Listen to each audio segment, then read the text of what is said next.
kanaaf nuti nabiyullah Aisanii kabajnillee ni jaallannillee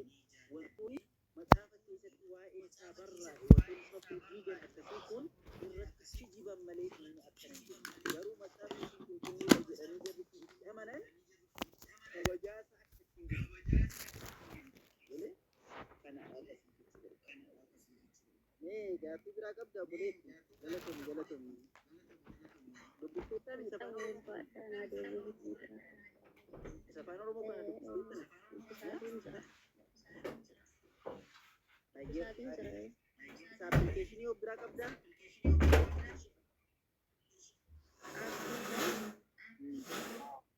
amma silkii of biraan qabu malee silkii biraadhaan Wani do gurguudhaaf amma waan akkasii kana yaaduu eegalaniiru walumaa gala garuu osoo jecha waaqaa ta'ee macaafni kun sila akka barbaadanii galee qabatu ture walumaa gala kabajaa itti godhaa jechuudha namni musliimaa yesuus illee kabajaa godha illee namni maatii isaa wajjin kabajaa qabudha jedhee akkasitti amanaa jechuu barbaadanii amma fakkeenyaaf quraana keessanii nama barreesse maqaa isaanii beekani quraana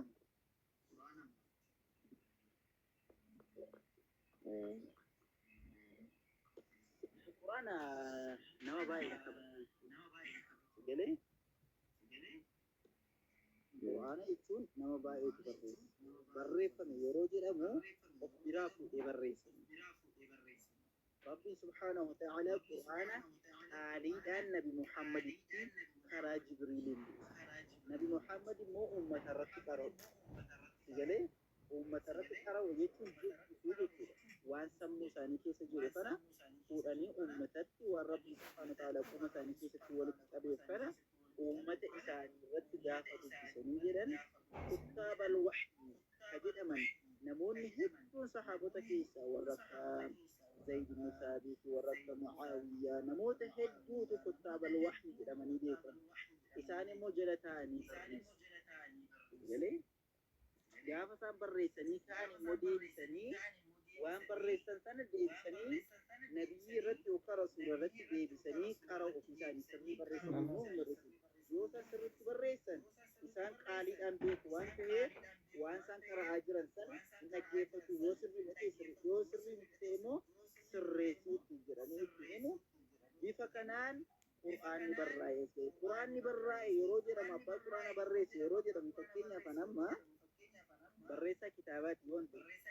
kitaaba anabi qalfan barreesse galaira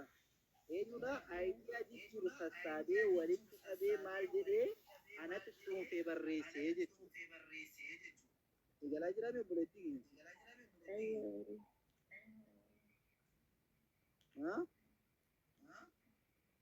Iya, nanti kita cerita apa sudah amma kitaaba lama fakkeenyaaf kitaaba tokko nambar reessanam tokko fakkeenyaa tokko siifatu kitaabota keessaa ammoo kitaabni tokko kan jalqaba barreeffame kaamera akka sirriin kan agarsiisan ture ifa daandii dhugaa ifa daandii dhugaa yookaan maallii qajeelchu kitaaba wayii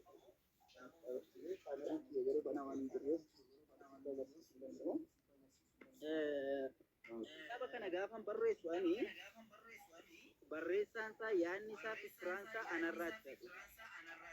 garaira garuu riferensi kitaabota adda addaa madda ta'ee kan fayyadamu qur'aana abaluutu barreesse yeroo jedhamu ofii isaatii barreesse waan itti himame akka sinittaa'ee isa barreesse waama rabbi subhanahu wa ta'ala karaa jibriil nabi muhammaditti nabi muhammad immoo uummata irratti kara'an barreeffamatti jijjiiruu jechuudha abaluu barreesse ni jedhama barreeffamatti waan qaaliidhaan jiru sana lama fakkeenyaaf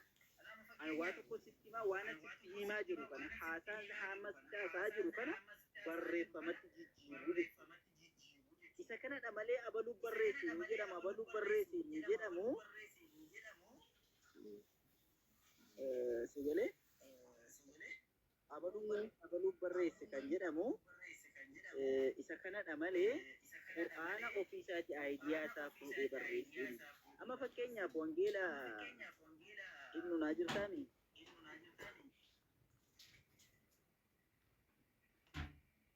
ابن يا ابن جرى جرى مي لوكاس توكو توكو بني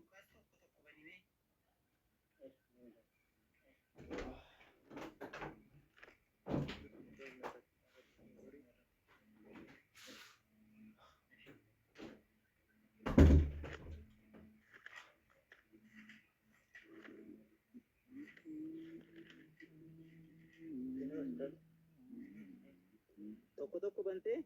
سيدي سو أيه لا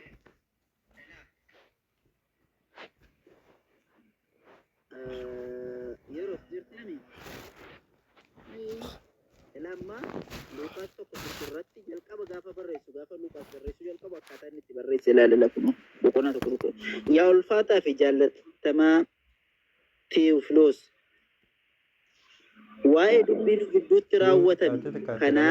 namoonni baay'een odeessuu yaalanii kanas immoo qopheessuun isaanii akka warri jalqabanii duukaa turan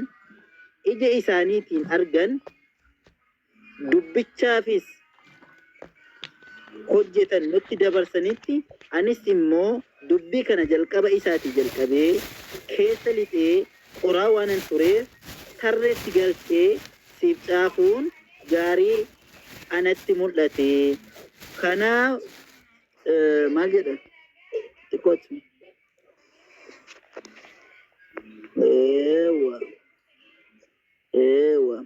kana gochuun koos dubbiin sitti himame kun dhugaadhaa fi amanamaa ta'uusaa akka hubattuufi jedhe. Wangeela gaafa barreessu Luuqaas akkamittiin barreesse? qoratee namarraa dhaga'ee abbaa isaarraa namoota isa durarraa qoratee waan qorate kana immoo riisarchii godhee tarreetti galchee addunyaa isaa Tewofiloos nama jedhamu ergaa barreesse. Digalee akkattiin barreesse. Qur'aana abaluutu barreesse gaafa jedhamu garuu akkas miti. Waan namni qoratee ofii isaatiin walitti tafalaassafee fidee osoo hin taane waan Rabbiin subhaanahu wa ta'aalaa Nabi Muhammad irratti karaa Jibriiliin buusee Jibriil Nabi Muhammad irratti dubbisee jenna Nabi Muhammad immoo qoma isaaniitti qabatanii uummata irratti dubbisan isa isaan uummata irratti dubbisan sana sagaleessanii dubbisan sana namni immoo jala taa'ee barreeffamatti jijjiire isa waligalee namni warra Quraana barreesse jedhamu isa isaan qaaliidhaan dubbatan jechaan dubbatan sana barreeffamatti warra jijjiiran jechuudha malee Idea mataa isaanii fuudhanii warra barreessan yookaan itti dabalanii raayisanii yookaan orderii mataa isaaniitiin akka barreessaa wayii tokkootiin warra barreesse wayii tokko miti isin jechuu barbaadu. Isa isaan dubbatan irraa dhaggeeffatanii fi jara barreeffamatti jijjiiruu jechuudha. Dubbiima sana barreeffamatti jijjiiru. Gaafa isaan alhamdulillahi rabbil aalamiin jedhan jecha amma jedhame kana barreeffamatti jijjiiru. Ar-Rahmaan Ar-Rahiim barreeffamaan ta'u. Waan biraa osoo ittiin dabaluu jechuudha. Hadiisaa kana dubbisaati wannan yana da dabbata. Ayyaayye. Tintin fi rakkoon qabu. Barakallahu fiik. Ibsiif rakkoon jiru. Lammii keenyaa akka gootu Rasulullah sallallahu alaihi wasallam gaafa Quraanii bu'u akkuma ustaanni siif kaasanii ittiin turanii kitaabul wahii barreessanii Quraana barreessan nittiyyuu jiraas jedhanii ittiin turan. Sagaleen kee hedduun dhaga'amu.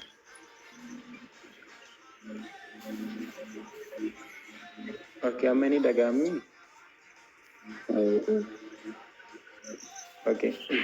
ifan ibsati. Hadiisa kana keessatti gosa chaarjii narra jiru. Narra jiru.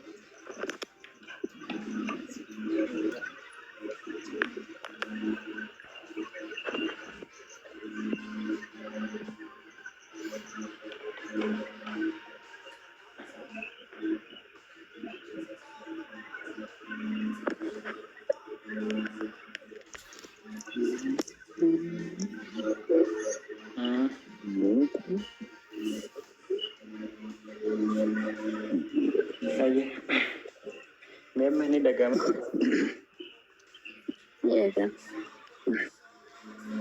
اوكي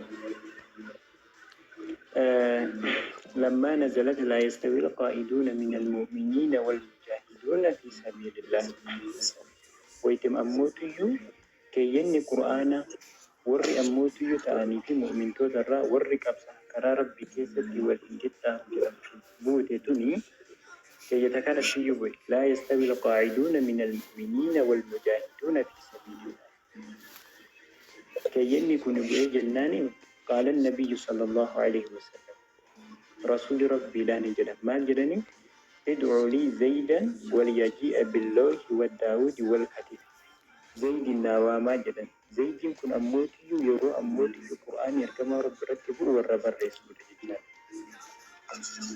رسول صلى الله عليه وسلم زيد النوامى كي لوحي لان أموتي نتعرف لوحي جتون أموتي وانا رتب الرئيساني إرقساني زيد بن ثابت لوحي لان إرقما رب تدفناني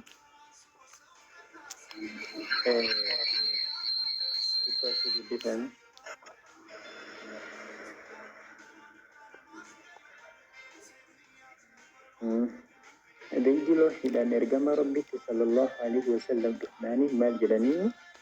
قال نجلني ثم قال إرقساني رسول نجل اكتب لا يستوي القاعدون برس يا زيد لا يستوي القاعدون جدي من برس جلني كان إرقما ربي برس جلني قرآن أموتي ربي سبحانه وتعالى إرقما ربي الرتب سيدة ججال قرآن إرقما ربي أموتي ما ربي أموتي إرقما إساء الرتب سيكون مال قديتني زيدي برس ججال كان أموتي أسوما إرقما ربي صلى الله عليه وسلم إجان أكنا أرجو أسوما إرقما ربي صلى الله عليه وسلم أكنا برتاني ورّي أموتي وحي برسكو فهو برتون إرقما ربي لا كان أموتي برسني تني قرآن كان أموتي أكسيتي حالا كانوا برقه جتنا سني فكتن ورّي تقل جتن سني تورتين جرا أبلتي جرا جتنا تفكاتا أستاذ اتفاقا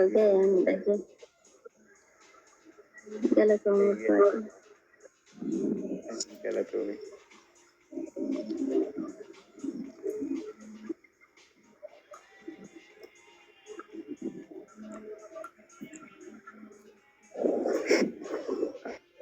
Abu Talha ni jirtani. Maikin kilo kufada laka, maiki Sagaleen kee gadi bu'aadha. kebeki. Sagaleen kiyya sirri gadi bu'aadha. Sara wajjin.